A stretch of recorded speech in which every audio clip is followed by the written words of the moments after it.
saudara sekalian, Shalom. Siapa yang bersuka cita pada pagi hari ini? Boleh lambaikan tangannya. Amin. Kita harus percaya bahwa Tuhan kita adalah Allah yang Maha Pengasih dalam hidup kita. Amin Bapak Ibu Saudara. Apapun yang kita alami pada saat hari ini, Tuhan tetap mengasihi kita dan menolong kita. Amin. Mari kita satukan hati kita berdoa. Kita akan memulai ibadah kita pada pagi hari ini. Terima kasih Tuhan, terima kasih Bapak untuk kasih-Mu yang luar biasa pada pagi hari ini Bapak. Biar anugerah-Mu Tuhan dan hadirat-Mu Bapak yang ada di tempat ini merawat setiap kami Bapak. Jangan lewatkan kami satu pun Tuhan. Biar Engkau yang melawat kami, Engkau yang memenuhi kami dengan kasih-Mu Tuhan. Karena kami tahu Engkau adalah Bapa yang setia dalam hidup kami. Engkau adalah Bapa yang mengampun dalam hidup kami. Dan Engkau adalah Bapa yang sangat mengasihi kami Tuhan. Karena kami adalah anak-anak-Mu Bapa. Biar pada hari ini Tuhan, pada ayat kami serahkan semua pada tangan-Mu dari awal, pertengahan hingga akhir. Terima kasih Tuhan, terima kasih Bapa. Terima kasih Yesus Tuhan. Mari kita naikkan ucapan syukur kita Bapak Ibu Saudara sekalian. Terima kasih Tuhan. Terima kasih Yesus Bapa. Buat kasih-Mu Tuhan, buat anugerah-Mu Bapa. Terima kasih Yesus. Terima kasih Tuhan. Terima kasih Yesus Bapa. Terima kasih Tuhan buat hari yang Kau beri, buat hari yang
akan menyangkal itu. Dan kami akan tetap setia Tuhan sampai akhir dari hidup kami. Bapa, terima kasih untuk hari ini. Engkau puaskan kami Tuhan. Engkau memulihkan hati kami, memulihkan keadaan kami. Terima kasih Tuhan, terima kasih. Kami bersyukur kepada-Mu untuk hari ini. Terpujilah nama-Mu Tuhan. Terima kasih Bapa, terima kasih. Engkau memberkati kami lewat firman-Mu Tuhan. Sampaikan apa yang menjadi keinginan-Mu. Engkau ungkapkan apa yang masih tersembunyi buat kami. Nyatakan itu Tuhan, terangi kami Tuhan, supaya kami boleh berjalan dalam terang dan firman-Mu yang menuntun langkah-langkah kami. Terima kasih Bapa, dalam nama Yesus kami berdoa. Amin. Puji Tuhan, silakan duduk kembali. Selamat pagi Bapak Ibu sekalian, shalom. Puji Tuhan, senang boleh bersama-sama kembali pagi hari ini. Kalau Bapak Ibu yang agak terganggu dengan kamera, mungkin boleh cari tempat duduknya ya. Nah saudara, hari ini kita boleh beribadah, yang tahu karena kasih setia Tuhan kepada kita. Nah Bapak Ibu dikasih Tuhan, hari ini kita akan mau belajar satu, saya beri judul topik Bapak kita itu adalah mengasihi Tuhan dengan kasih yang tidak binasa. Nah, di dalam bahasa Indonesia memang cinta atau kasih itu ya orang tahunya cinta, ya cinta aja ya, pokoknya orang tua sayang sama anak, ya aku cinta kamu, ya yang remaja saling jatuh cinta, ya cinta juga gitu. Nah kemudian ya saya mengasihi kamu, ya cinta juga. Nah tadi kadang-kadang orang agak sulit membedakan ya. Nah hari ini kita akan mau belajar bagaimana dari beberapa hal supaya kita paham, oh ini yang dimaksud itu begini ya. Nah saudara, mengasihi Tuhan itu adalah sesuatu perintah ya, satu perintah, bukan satu ajakan. Kalau ajakan, ayo saudara hari ini kita ibadah, boleh ibadah, boleh tidak. Mungkin kita ada sakit atau kita ada kepentingan yang memang tidak mungkin ditunda dan kemudian dan orang bisa bilang enggak ya, ada orang menikah dan kemudian kita dikasih undangan ya, kita dikasih undangan, saudara boleh datang boleh tidak. Kenapa? Karena itu undangan ya, sifatnya mengundang ya, boleh datang boleh tidak ya. Tetapi kalau yang namanya perintah tidak boleh tidak, harus ya. Seorang pemimpin dari militer, orang militer sangat paham itu ya, kalau bagaimana kalau dia sudah memerintahkan kepada anggotanya, itu tidak ada bantah-bantahan lagi ya, sekalipun dia harus mempertaruhkan nyawanya, dia akan tetap lakukan. Kenapa? Karena itu perintah. Jadi dia paham ini perintah. Perintah itu satu keharusan. Nah, jadi mengasihi Tuhan itu adalah perintah. Ya, perintah. Nggak boleh tidak. Ya, itu bagaimana kalau saya begini? Ini perintah. Ya. Nah, kita akan buka Efesus pasal yang ke-6 ayat 24. Dikatakan begini. Kasih karunia menyertai semua orang yang mengasihi Tuhan kita Yesus Kristus dengan kasih yang tidak binasa. Kasih karunia menyertai semua orang yang mengasihi Tuhan kita Yesus Kristus dengan kasih yang tidak binasa. Nah saudara, sebetulnya kalau kita mau jujur saudara, firman Tuhan ini tidak sulit. Betul tidak sulit. Kenapa? Karena kalau sulit ngapain Tuhan kasih? Ya, kalau membuat orang harus mati-matian, apa ini pengertiannya. Buat apa Tuhan kasih kalau orang tidak bisa mengerti? Justru Tuhan kasih supaya orang bisa mengerti. Kenapa diterjemahkan dengan bahasa yang kita pahami? Supaya kita mengerti, ya kan? Nah, dengan mengerti kita akan lebih mudah untuk melakukan. Kenapa? Karena kita ngerti. Ya kadang-kadang kalau anak-anak SD ya kelas 1 gitu ya, kalau kita punya anak suruh sekolah dia nggak mau bangun telat, nggak mau bangun, nggak mau sekolah. Kenapa dia nggak mau sekolah? Karena dia belum ngerti manfaatnya apa kalau dia sekolah, ya kan? Tapi kalau dia sudah mengerti, pasti dia akan mau. Nah, dalam kehidupan kita saudaraku, jadi katakan mengasihi Tuhan itu adalah satu perintah. Nah, bagi orang yang mengasihi Tuhan, jadi kita coba lihat ayat ini saudaraku. Saya katakan tidak terlalu sulit ya. Bagi orang yang mengasihi Tuhan, ya kan ini, kasih karunia menyertai semua orang yang mengasihi Tuhan kita Yesus Kristus dengan kasih yang tidak binasa. Jadi, bagi orang yang mengasihi Tuhan, maka dia akan apa? Disertai oleh kok bingung. Ulang lagi ya. Kasih karunia menyertai semua orang. Ya, jadi kasih karunia yang menyertai semua orang itu orang yang bagaimana? Orang yang mengasihi Tuhan. Ya kan? Nah, kalau kita balik, berarti orang yang mengasihi Tuhan akan disertai oleh kasih karunia. Ya, jadi bagi orang yang mengasihi Tuhan, maka bagi orang itu dia akan disertai dengan kasih karunia. Jadi saudara, kalau misalnya ini Mike ini menyertai saya, kalau saya mundur, mic-nya ada di mana? Ya sama-sama saya. Saya ke kanan, masih kelihatan kan kameranya? Sudah tidak nampak lagi. Saya ke kanan, maka mic-nya akan menyertai. Saya maju, mic-nya sama-sama. Ini artinya menyertai. Kemana saja saya pergi, dia ada. Nah saudara, dikatakan kasih karunia itu akan menyertai orang-orang yang mengasihi Tuhan. Jadi buat kita yang penting itu bagaimana kita jadi pribadi yang mengasihi Tuhan. Kenapa? Karena pada waktu kita mengasihi Tuhan, maka kasih karunia Tuhan itu menyertai kita. Ya, beberapa waktu yang lalu kita belajar tentang kasih karunia. Ya, kasih karunia itu adalah satu kemampuan yang Tuhan berikan kepada kita. Nah, jadi saudaraku, kasih karunia itu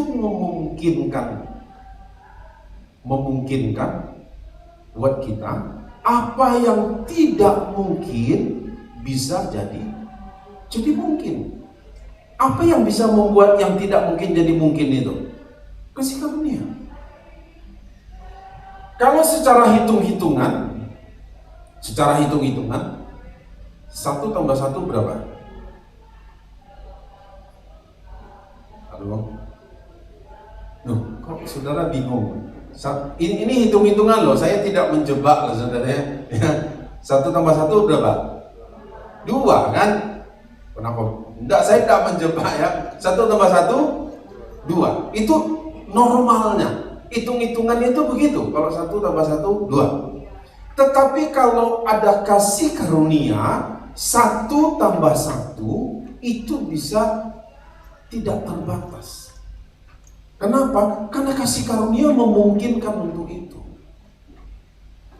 Kalau menurut dokter, dengan begini, kamu hanya bisa bertahan hidup 3 bulan. Tapi kalau kasih karunia Tuhan menyertai dan Tuhan bilang, oke, aku berikan kasih karunia kepadamu, yang 3 bulan bisa jadi 3 tahun, bisa jadi 13 tahun, bisa jadi sekian tahun. Kenapa? Karena kasih karunia. Kalau kita sudah hitung-hitungan, aduh tidak mungkin ini bisa terjadi, tidak mungkin, ini cuma bisa begini, dengan masalah, dengan kesulitan yang aku hadapi ini, rasanya tidak mungkin lagi, mentoknya itu cuma sampai di sini. Tapi kalau kasih karunia Tuhan ada, maka itu bisa dibuat yang tidak mungkin itu bisa jadi mungkin. Yang jalan buntu bisa menemukan jalan keluar. Yang rasanya tidak bisa, itu dimungkinkan. Kenapa? Karena ada kasih karunia. Jadi kasih karunia itu memungkinkan untuk itu. Nah, kalau kita disertai oleh kasih karunia, saudara akan banyak melihat ketidakmungkinan itu. Aduh, rasanya kok tidak mungkin ya, tapi Tuhan buat itu terjadi. Rasanya tidak bisa ini, tapi Tuhan buat bisa. Kenapa? Karena ada kasih karunia. Nah, kita mesti memastikan bagaimana kasih karunia Tuhan itu ada bersama-sama dengan kita. Nah, saudara, dalam hidup kita sehari-hari, ya, kita menghadapi masalah, kita menghadapi kesulitan, kita ada tantangan, apa saja, ya, di bidang saudara masing-masing. Bahkan saudara yang berusaha, yang bekerja, atau apa saja yang kita lakukan di rumah tangga kita, harapkan kasih karunia Tuhan ini ada dalam kehidupan kita ini. Kenapa? Karena kasih karunia itulah yang akan membuat kita terheran-heran nanti. Aduh Tuhan, kok rasanya tidak bisa, tapi kok bisa terjadi ya? Rasanya kok tidak mungkin, tapi kok terjadi ya? Kasih karunia Tuhan. Nah, saudara, jadi di sini kita mau belajar bagaimana Tuhan bilangnya kasih karunia itu akan menyertai kita, bagi kita yang mengasihi Tuhan. Nah, jadi yang penting memastikan kita bagaimana jadi orang yang mengasihi Tuhan. Kenapa? Karena dengan mengasihi Tuhan, kita akan disertai oleh kasih karunia Tuhan. Nah, saudara, kuncinya adalah mengasihi Tuhan. Jadi jangan kejar kasih karunia-Nya, kejar mengasihi Tuhan. Karena kalau kita mengasihi Tuhan, otomatis kan? Otomatis kasih karunia itu menyertai kita. Nah, saudara, saya tahu di ke depan ada banyak tantangan kita. Ya, kita nggak pernah tahu. Sekarang memang pemerintah sudah menetapkan, ya, pandemi sudah mulai jadi endemi. Ya, kemungkinan kan begitu ya, sehingga mulai dilonggarkanlah sedikit begini dengan catatan begini. Tapi saudaraku, namanya dunia ini, ya, kita akan selalu menghadapi tantangan. Ya, apa saja akan ada selalu tantangan, akan ada selalu kesulitan. Kenapa? Karena pada dasarnya, saudaraku, kebanyakan, tidak semua tapi mayoritas manusia, kalau sudah dapat kenyamanan, kalau manusia sudah dapat banyak kemudahan, lupa sama Tuhan. Kalau semua sudah baik-baik saja, tenang-tenang saja, keluarga baik-baik semua, ya kan, rezeki melimpah, ya kan, terus sehat badan kita, semua baik-baik saja, dan kita akan rasa orang-orang bisa melupakan Tuhan. Kenapa? Karena orang rasa semua jalan-jalan aja. Tapi begitu sudah ketemu jalan buntu, begitu sudah bingung, ini tidak bisa ya, sudah diupayakan gini kok tidak bisa, sudah dilakukan gini kok tidak bisa juga. Kemungkinan besar orang carinya kemana? Baru orang akan cari Tuhan. Jadi saudaraku, alangkah baiknya kita melatih sikap. Kalaupun kondisi kita semua baik-baik saja, jangan lupakan Tuhan. Ya, jangan abaikan itu, tetap aja. Justru kita harus makin melekat lagi dengan Tuhan. Nah, mengasihi Tuhan itu kuncinya. Nah, sekarang kita mau belajar. Ya, saya katakan tadi, ada jenis-jenis kasih. Dalam bahasa Indonesia tadi memang kasih cinta, ya, cinta aja gitu. Tapi kita akan mau belajar melihat, saudara, di dalam bahasa Yunani, ini perjanjian baru, ini kan dalam bahasa Yunani. Cinta itu dibagi ada 4 bagian jenisnya, bukan tingkatan jenis. Ya, kalau tingkatan kan berarti orang harus melewati tingkat 1, 2, 3, enggak. Tapi ini jenisnya. Nah, saya berharap dengan kita mengerti, oh rupanya ini yang dimaksud itu, ya. Nah, ini bagian yang mesti ada dalam kehidupan kita. Tetapi kita harus menentukan pilihan, cinta yang mana nih, kasih yang mana yang aku harus pakai, yang aku bisa pertahankan terus dalam kehidupan ini. Nah, yang pertama jenisnya itu namanya eros. Dari kata eros inilah kemudian muncul kata erotik, ya. Nah, kasih yang memang ada dalam kehidupan kita, kasih yang melibatkan perasaan, kasih yang melibatkan emosi dan kehangatan, ketertarikan pada lawan jenis, ya itu ada dalam kehidupan kita, ya. Bahkan kalau sekarang yang lebih aneh lagi ketertarikan dengan sesama jenis, ya, orang-orang di luar sana. Tapi pada dasarnya itu cinta eros itu, ya. Jadi misalnya gini, Kenny dia tertarik sama calon istrinya sekarang yang sudah mau menikah aja saya ini kan, dengan Karen, ya kan?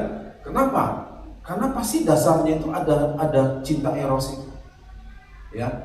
Dia tertarik, ya kan? Nggak tiba-tiba aja begitu langsung ketemu, aku cinta sama kamu, pasti nggak begitu kan? Enggak kan? Langsung kenalan, nama saya Karen, Kenny, aku jatuh cinta sama kamu. Nggak akan ada orang yang begitu. Makanya ada orang bilang cinta pada pandangan pertama. Bisa saja, tapi tidak bisa tiba-tiba langsung jatuh cinta. Ya, nah ini cinta yang memang ada dalam kehidupan manusia. Tetapi cinta ini tidak bisa diandalkan untuk mengasihi Tuhan. Kenapa? Karena dia berubah-ubah. Ya, ada orang yang hari ini bilang, belahlah dadaku, hatiku kuberikan kepadamu, engkaulah matahariku, bulanku. Begitu hujan dia tidak datang sama kita, lupa dia. Kenapa dia tidak datang hari hujan katanya? Kira-kira cinta yang bagaimana seperti itu? Saudara kira-kira meragukan tidak kalau ada pasangan yang begitu? Ya kan? Wah, katanya engkaulah segala-galanya bagiku, orang hujannya tidak datang. Nah, cinta yang begini ini bisa berubah, saudaraku. Hari ini dia bisa bilang I love you, besok dia bilang I hate you. Bisakah? Bisa. Kenapa? Karena memang cinta eros ini berubah-berubah dia.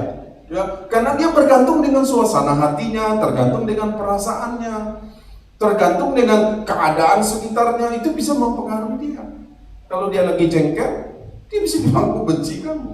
Nah, kalau kasih ini yang kita andalkan untuk sebagai mengasihi Tuhan, agak sulit, saudaraku. Kenapa? Karena kita bisa, hari ini kita bisa mengasihi Tuhan, sebentar lagi kita bilang, jengkel aku sama Tuhan ini, kok doa aku tidak dijawab. Bisa. Kenapa? Jadi sementara saya coba uraikan jenis-jenis kasih ini, mungkin Bapak Ibu coba cek, oh berarti aku ini mengasihi dia ini dengan kasih yang ini nih. Mungkin dulu gitu, awal-awal kita mungkin, atau kita mengalami sesuatu, kadang-kadang perasaan yang bergejolak ini memunculkan, ya, cinta yang begitu itu keluar dia, ya. Nah, jadi kasih eros ini muncul karena ada perasaan menginginkan, ya, aku ingin dekat dengan dia. Nah, ini ada perasaan. Jadi ini bukan berarti dosa, saudara, ya, enggak, bukan berarti dosa. Ini ada dalam diri kita, ada dalam diri manusia, ya.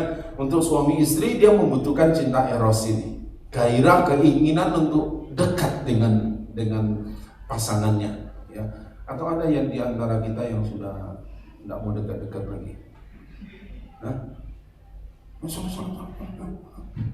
Ya, sana, tidur di sana, tidur di kamar sebelah, atau tidur di kamar mandi.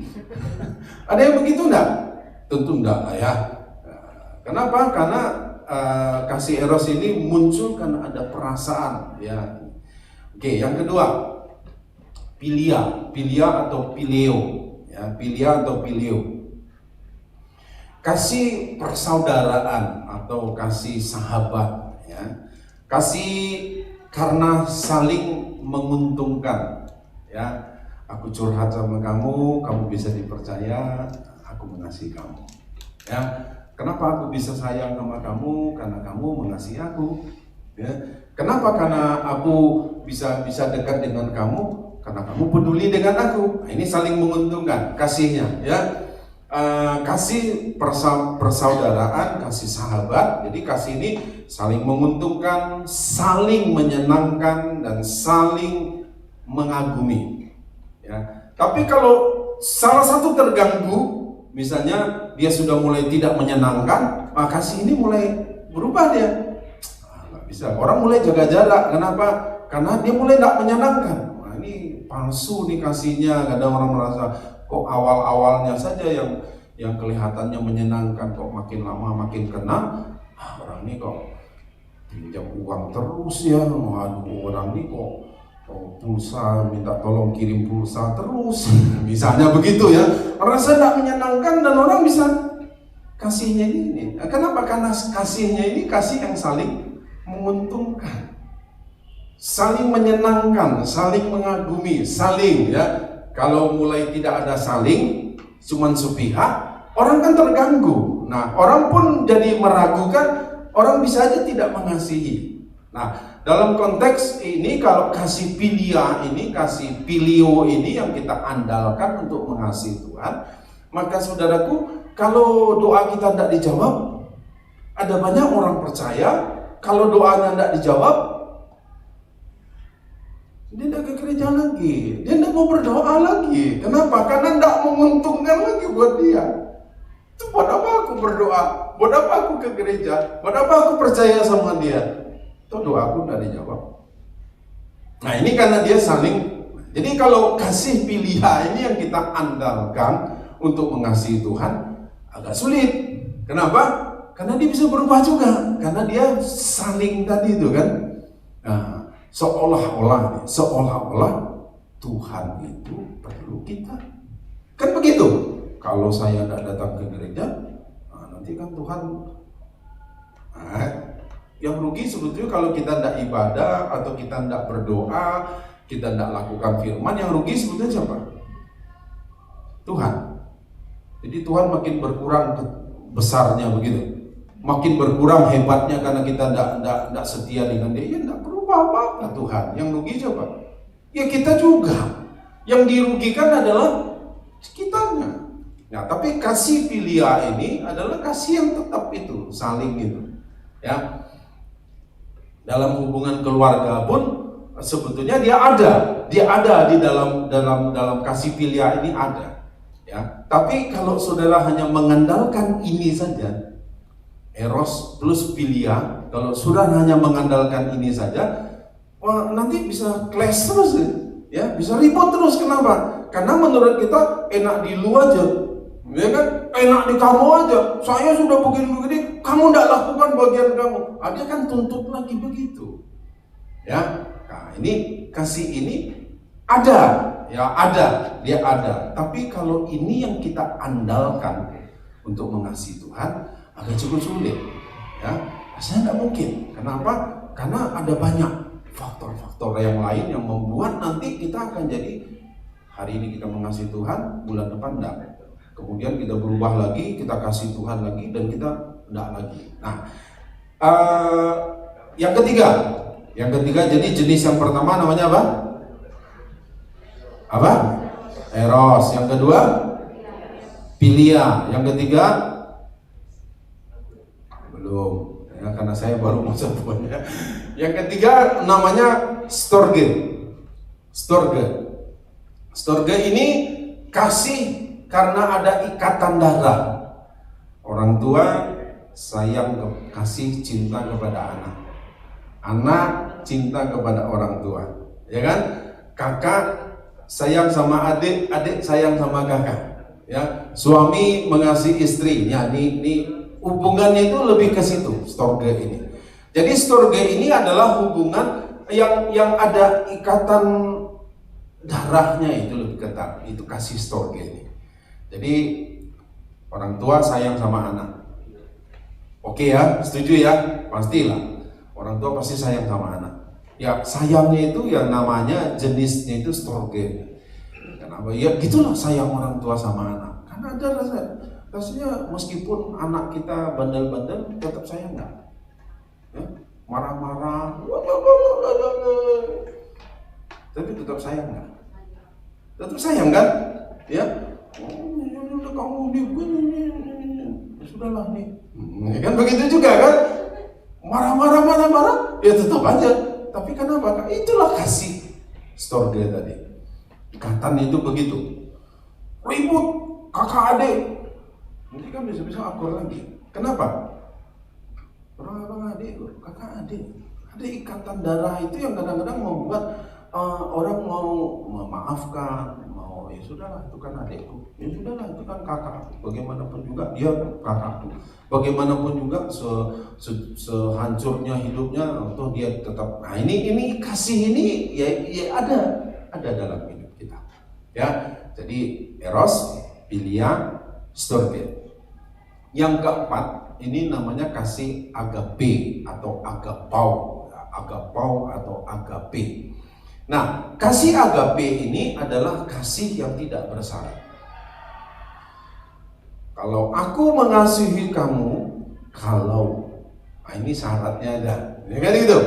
Aku mengasihi saya, mengasihi istri Bu Esther. Kenapa saya mengasihi? Karena dia baik. Itu ada syaratnya. Jadi kalau dia tidak baik, saya jadi tidak mengasihi. Ini logikanya kan begitu kan? Orang mengasihi, kenapa kamu mengasihi? Karena dia baik. Nah kalau dia tidak baik, hari itu dia tidak berbuat baik, dia menjengkelkan, berarti kita tidak mengasihi. Nah, kasih agape itu tanpa syarat. Kasih yang orang bilang kasih yang abadi, ya.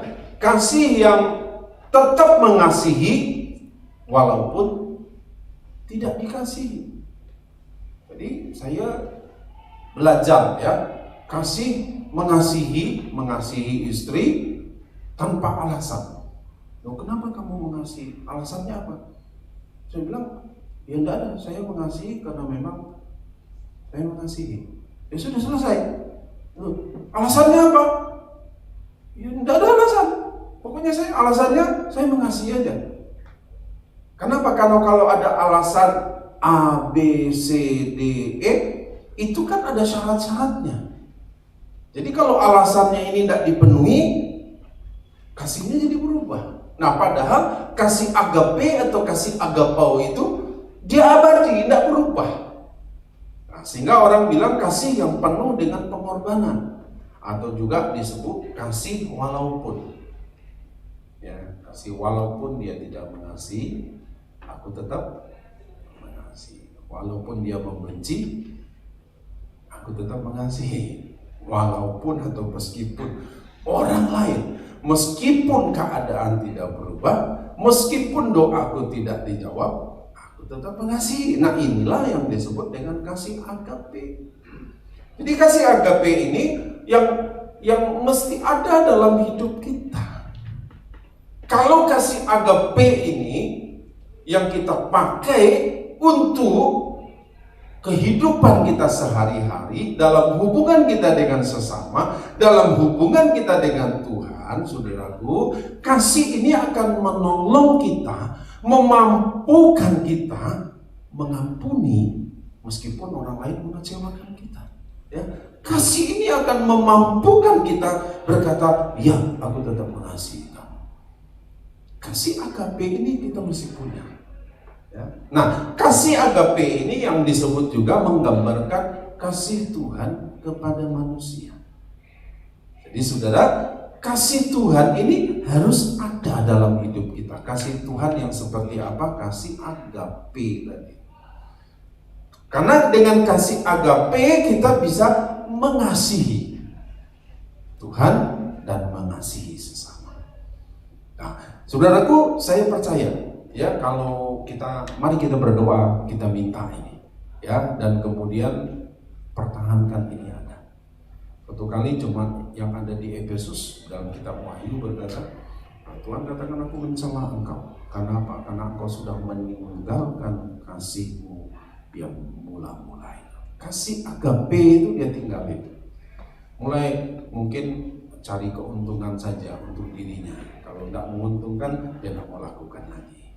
Padahal kasih agape itu sekalipun, bahkan dalam kitab Amsal dia berkata bahwa ada orang yang tetap pegang janji meskipun rugi katanya. Ya, tapi dia tetap pegang janji meskipun rugi. Nah, itu kasih agape begitu. Tetap. Ya. Nah, kita ambil satu contoh. Yohanes 21 ayat 15 sampai 17.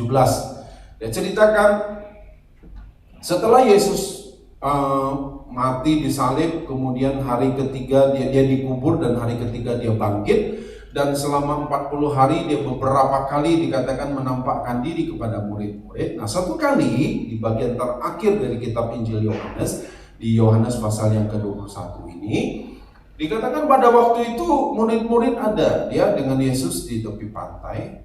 Nah, setelah itu kemudian Yesus tanya sama Petrus, ya, ayat 15. Sesudah sarapan, Yesus berkata kepada Simon Petrus, "Simon anak Yohanes, apakah engkau mengasihi aku lebih daripada mereka ini?" Jawab Petrus kepadanya, "Benar Tuhan, engkau tahu bahwa aku mengasihi engkau." Kata Yesus kepadanya, "Gembalakanlah domba-dombaku." Kata mengasihi, ayat 15 saja dulu. Kata mengasihi, Yesus, Simon anak Yohanes, apakah engkau agape atau agapau dengan aku? Ini Yesus tanya nih sama Simon. Simon, apakah engkau agape dengan aku? Simon jawab gini, jawab Petrus kepadanya, "Benar Tuhan, engkau tahu bahwa aku pilia dengan engkau." Tuhan tanya, apakah engkau agape dengan aku? Tapi Simon jawab apa? Petrus bilang apa? Aku pilia. Dia mengasihi enggak? Mengasihi. Kenapa? Karena bisa jadi dia membayangkan betapa menyakitkan juga buat dia, tentu juga buat Tuhan, pada waktu dia berkata kepada anak perempuan yang tanya, kamu kan salah satu dari antara, aku enggak kenal dengan dia. Ya, 3 kali dia menyangkal orang yang mengasihi dia. Dan kemudian Yesus tanya sama dia, "Terus, apakah engkau mengasihi aku?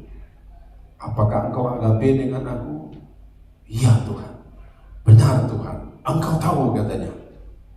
"Aku tuh belum bisa agape, aku pilia dengan engkau." Yesus bilang apa? "Kurang ajar." Begitu? Tapi Yesus bilang apa? Oke, dengan apa yang ada sama kamu, gembalakanlah. Mulailah itu dengan gembalakan domba-domba. Nah, ayat 16. Kata Yesus pula kepadanya untuk kedua kalinya, "Simon anak Yohanes, apakah engkau agape?" Ya, apakah engkau mengasihi aku? Engkau agape dengan aku? Jawab Petrus kepadanya, "Benar Tuhan, engkau tahu bahwa aku mengasihi engkau." Kembali Simon Petrus jawab, "Aku pilia dengan engkau Tuhan." Yesus sekarang berkata, "Gembalakanlah domba-dombaku." Nah, yang ayat 17, kata Yesus kepadanya untuk ketiga kalinya, "Simon anak Yohanes." Baru kemudian Yesus berkata lagi kepada Simon, "Apakah engkau pilia dengan aku Simon?"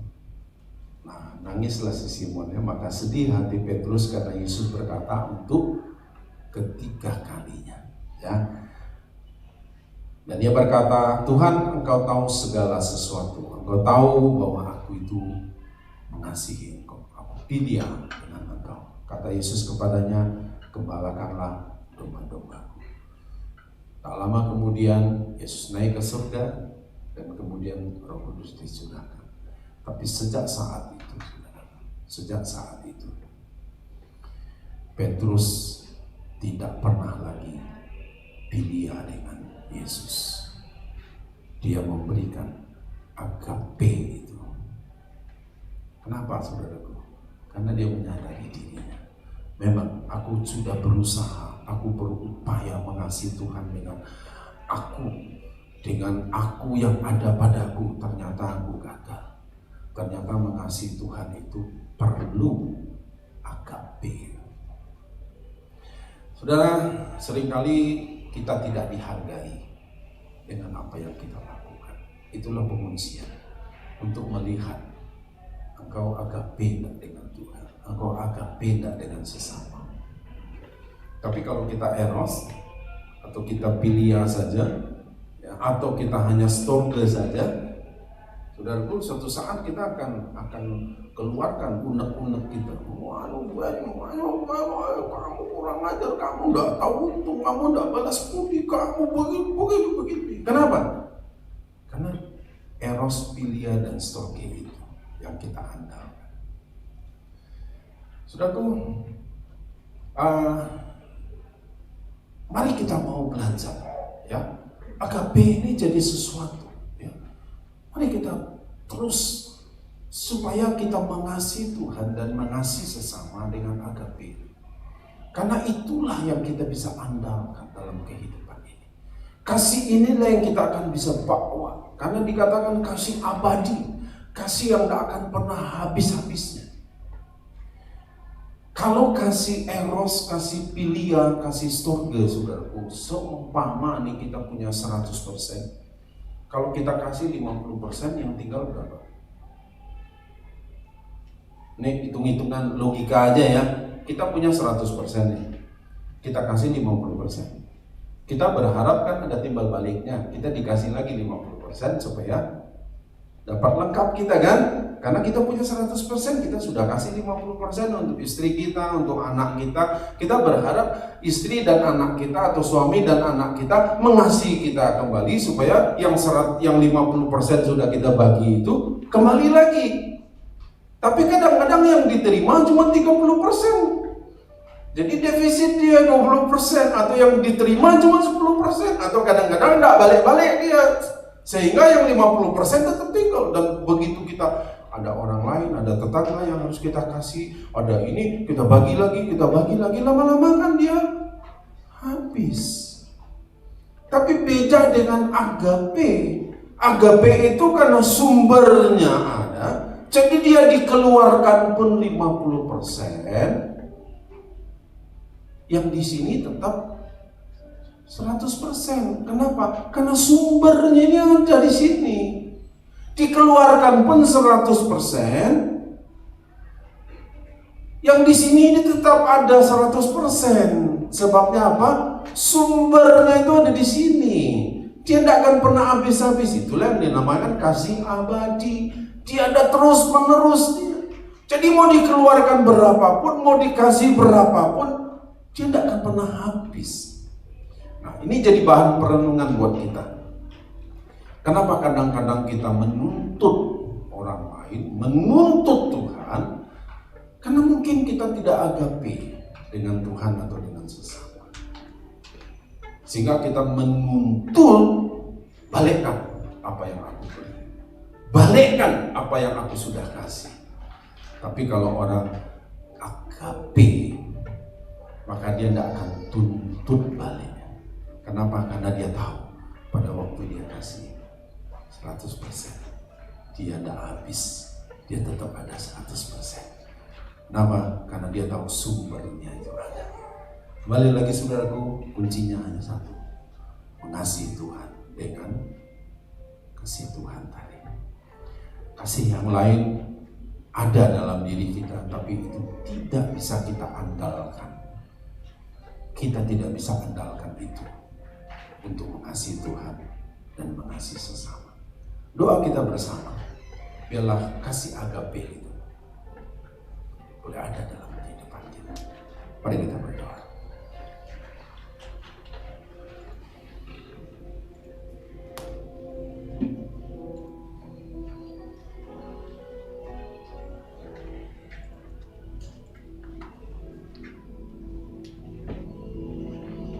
Terima kasih Tuhan, terima kasih Tuhan.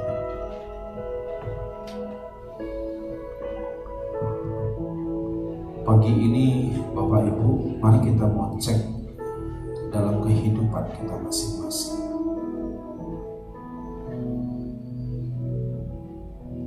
Kasih eros, philia, atau storge itu ada dalam diri kita.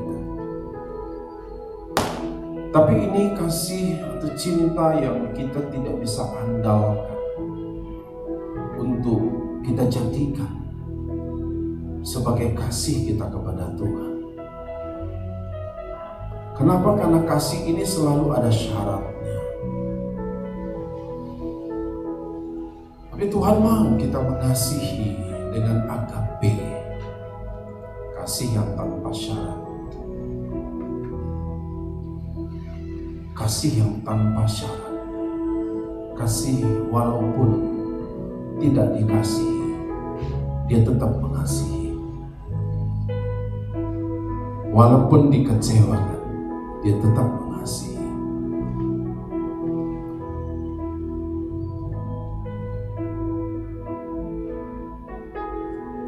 Mari hari ini minta kepada Tuhan. Kalau kita rasakan, Tuhan aku perlu kasih-Mu Tuhan, mari datang kepada Dia. Minta kepada Dia. Aku minta kasih-Mu Tuhan. Aku minta kasih-Mu Tuhan.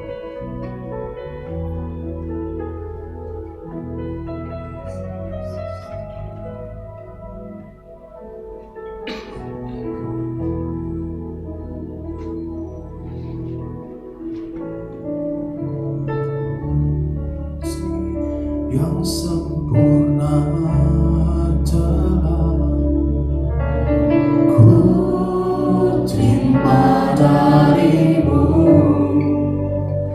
bukan karena kebaikanku,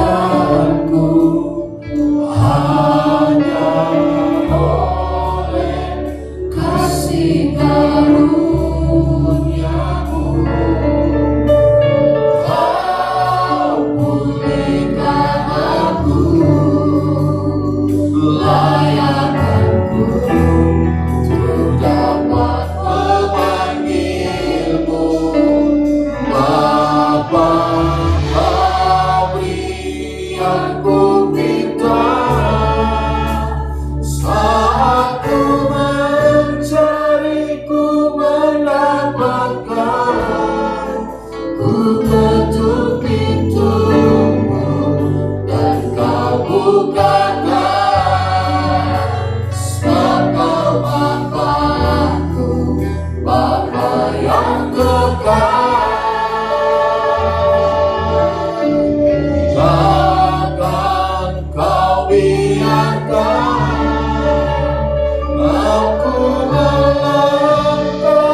Biarlah ini merupakan permohonan kita kepada Dia. Aku minta kasih-Mu Tuhan yang memenuhi hidup dengan agape itu, kasih abadi, kasih tanpa syarat, kasih walaupun. Aku mau Tuhan ada dalam hidup. Kasih inilah yang kita bisa andalkan untuk mengasihi Tuhan dan mengasihi sesama, mengasihi pasanganmu dan mengasihi orang lain. Kasih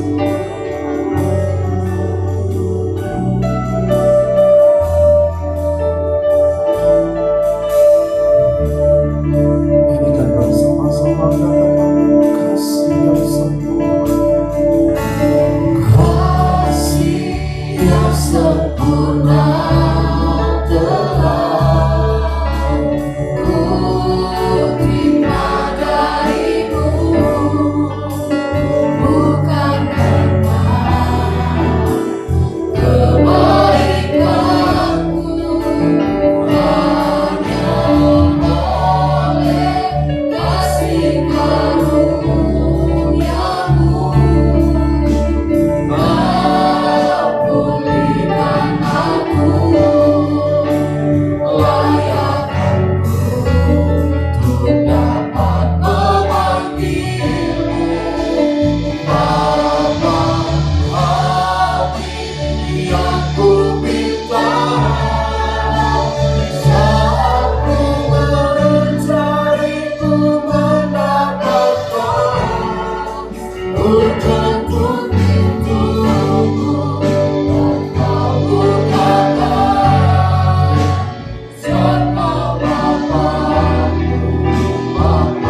yang sangat kecewa dengan orang tua rohani yang bilang, aku sembuhkan aku sembuhkan aku perlu agape itu terus pertahankan dalam hidup. Ada satu anak muda yang kau kecewa dengan bapakmu, udah habis-habis hatimu itu rasanya, kenapa dia begini, kenapa dia begini. Kau bilang kau ampuni dia, ampuni, dan kau terima kasih agape. Dengan agape, kasih Tuhan, kasih yang abadi, kau akan bisa mengasihi dia. Ada satu ibu yang sangat kecewa dengan pasangannya. Tuhan bilang, aku mengasihimu dengan kasih yang besar.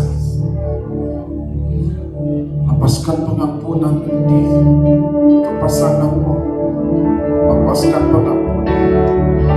Engkau terima kasih agape itu.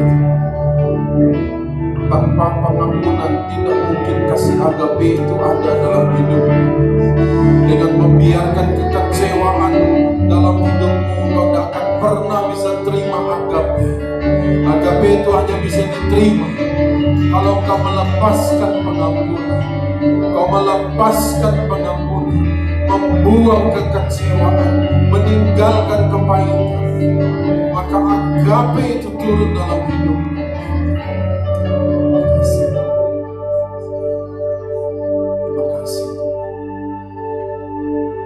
Terima kasih Tuhan, kami bersyukur untuk hari ini. Terima kasih Tuhan.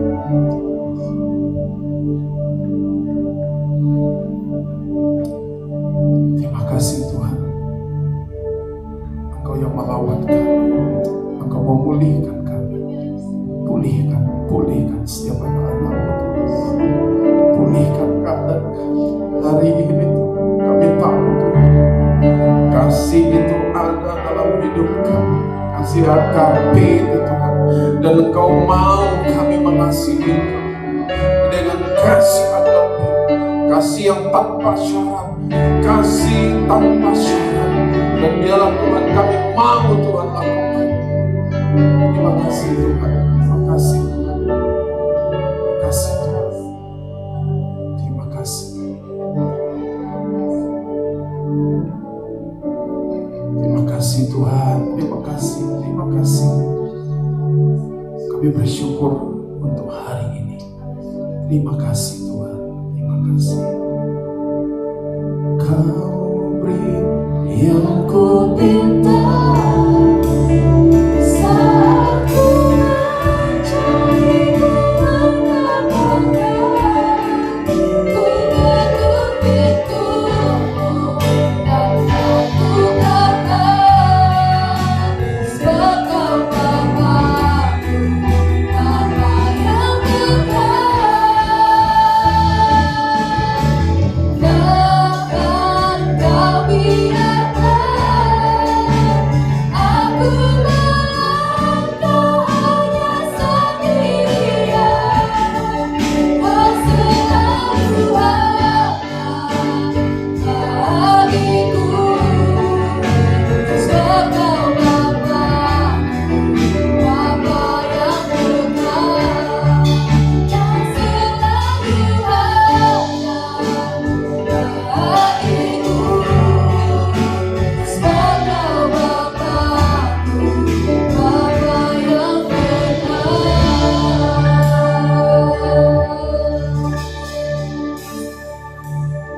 Kita akan menyaksikan pesan gembala.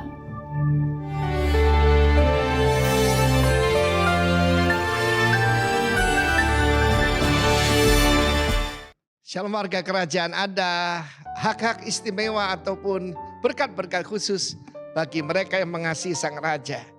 Seringkali kita menyitir yaitu Roma 8 ayat 28, Allah turut bekerja. Enggak ada perkataan Allah di situ. Segala sesuatu bekerja bersama untuk mendatangkan kebaikan. Tidak untuk semua orang. Tetapi di sana dikatakan for them that love God. Dan bagi mereka yang terpanggil dan mau masuk dalam rencananya ya. Jadi all things work together, di sana tidak ada perkataan Allah turut bekerja ya. Tetapi yang tanda bahwa orang mengasihi Tuhan adalah Mazmur 97 ayat 10. Dan kita lihat ayat selanjutnya. Hai orang yang mengasihi Tuhan, apa tandanya? Bencilah kejahatan. Bukan cuma tidak setuju, tapi benci kejahatan. Sekarang ini ada sesuatu yang berbahaya dengan perkataan toleransi. Saudaraku, kita tidak bisa toleransi kepada segala hal. Ya, benci kejahatan. Dan akibatnya dia akan memelihara nyawa orang yang dikasihnya. Kita mengasihi Tuhan karena Tuhan lebih dulu mengasihi kita, bukan? Dan akan melepaskan mereka dari tangan orang-orang fasik. Dan terang sudah terbit di tengah kegelapan bagi orang benar. Dan sukacita bagi orang tulus hati. Orang yang mengasihi Tuhan, ya, orang benar, orang yang tulus hati dan bersukacita karena Tuhan. Hai orang benar, dan nyanyikan syukur bagi nama yang kudus. Saya berdoa supaya setiap dari saudara dan saya termasuk those who love God. Dan apa tandanya? Hate evil. Membenci kejahatan, saudaraku. Ya, membenci dosa. Membenci kejahatan. Kalau kita ya gitu aja enggak apa-apa. Jangan terlalu fanatik, hati-hati. Kita enggak termasuk those who love God dan yang terpanggil sesuai dengan rencana Tuhan. Tuhan tidak membedakan satu dengan yang lain. Apa membedakan kita satu dengan yang lain? Mengasihi Tuhan. Minggu yang lalu saya berkata, walk in all His ways. Keep His commandment. Barulah mereka itu akan mengalami berkat yang luar biasa pada Tuhan. Hidup cuma satu kali, saudara. Biarlah saudara dan saya termasuk those who love God. Dan yang menurut kepada rencana dan panggilan Tuhan. Dan ini akibatnya. Dia akan dipelihara nyawa kita. Melepaskan kita dari orang jahat, termasuk penyakit jahat. Dan di dalam kegelapan yang kita hadapi di depan kita ini, terang sudah terbit bagi orang benar. Dan sukacita bagi orang tulus hati. Jadi kuncinya memang takut akan Tuhan. Satu kali saya berbicara bahwa Salomo itu salah minta kepada Tuhan. Dia minta wisdom. Wisdom itu karunia, saudara. Ya, seharusnya dia minta apa? Takut akan Tuhan. Kalau akan takut akan Tuhan dengan sendirinya, he will serve the Lord with gladness. Melayani Tuhan dengan gembira hati. Mazmur 2 berkata, with fear of God. Bagaimana akhir hidup daripada Salomo? Hati yang tertarik pada wanita-wanita asing dan menyembah di kuil-kuil mereka. Dan orang Israel memanggil dia the foolish wise man. Seandainya dia minta takut akan Tuhan. Sebab takut akan Tuhan itu suci. Dan takut akan Tuhan, hate evil. Kiranya Tuhan memberkati kita semua dengan takut akan Dia. Dan hati yang mengasihi Dia kembali. Tuhan memberkati kita semua warga kerajaan. Loving the King. And you will be blessed and preserved in Jesus' name. Amen. Mari Bapak Ibu Saudara sekalian, sebelum kita bangkit berdiri, kita akan mengakhiri ibadah kita.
Tuhan kami mengasihi ya Tuhan.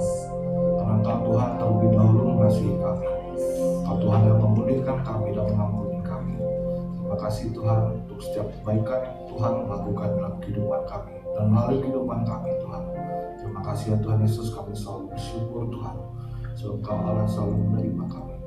Kami berdoa untuk gembala kami Tuhan, Bapak Timotius Arifin, Pak Roni Daud, dan gembala kami di tempat ini Tuhan, Pak Beni, beserta keluarga mereka Tuhan. Tuhan berkati mereka Tuhan, berikan hikmat arifan Tuhan untuk curhat atas gembala kami. Kami berdoa untuk gereja kami Tuhan, GPI Rock di Padang dan di Sumatera Barat Tuhan, kiranya Engkau mencurahkan Roh Kudus Tuhan. Kasih-Mu Tuhan selalu menyertai gereja kami Tuhan. Kami berdoa untuk bangsa kami Indonesia. Kami berdoa untuk kota Padang Tuhan. Kami pemimpin kami, presiden kami, pemerintahan yang beriman Tuhan. Tuhan, kami mohon perlindungan-Mu Tuhan. Pulihkan bangsa dan kota kami Tuhan. Jauhkan kami dari segala mara bahaya Tuhan. Lindungi kami, keluarga kami Tuhan. Terima kasih Tuhan, kami berdoa untuk umat-Mu Tuhan. Tuhan mengetahui apapun keadaan kami. Kami akan terus mengasihi Tuhan. Tuhan pulihkan keadaan kami Tuhan. Sembuhkan setiap sakit penyakit kami Tuhan. Dan Tuhan memberikan jawaban yang terbaik untuk setiap pergumulan doa kami Tuhan. Tuhan, kami juga ingin memberikan persembahan kami sebelum kami pulang. Yang telah kami bawa dari rumah Tuhan, pakailah Tuhan. Berkati dan kuduskan Tuhan untuk pekerjaan-Mu di tempat ini Tuhan. Terima kasih Tuhan Yesus, kami rindu menerima berkat melalui perantaraan hamba. Mari Bapak Ibu yang dikasih Tuhan, kita mengarahkan hati kepada Tuhan, angkat tangan kita. Saudaraku yang dikasihi oleh Tuhan, pulang dan terimalah berkat kasih karunia yang berlimpah dari Allah Bapa, damai sukacita dari Yesus Kristus Anaknya, dan persekutuan dengan Allah Roh Kudus yang menyertai kehidupan mulai dari saat ini dan bahkan sampai selama-lamanya. Yang percaya dan diberkati, mari bersama-sama katakan amin. Tuhan, saudara, minggu depan kita ibadah kembali di Kiryat Bumi Bintang. Ya, minggu depan kita ibadah di Kiryat Bumi Bintang. Ya, puji Tuhan. Selamat hari Minggu, Tuhan memberkati Bapak Ibu sekalian. Shalom.